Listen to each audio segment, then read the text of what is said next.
Hello, welcome back to the channel. Today, we're diving into how to organize a garage sale using Notion, your all-in-one workspace app. The first step is to create a new workspace in Notion. This will be your garage sale headquarters where you can keep track of everything.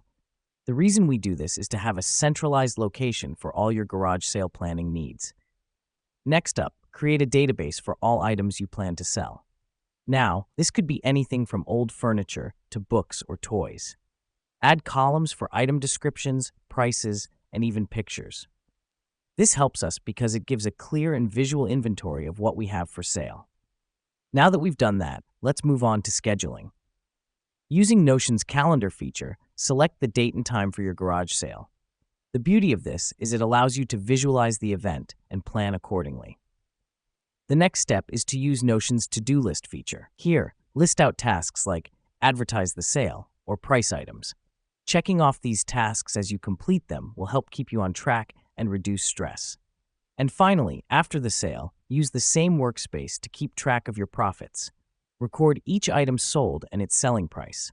This helps us because it allows you to calculate your total earnings and evaluate your success. So there you have it.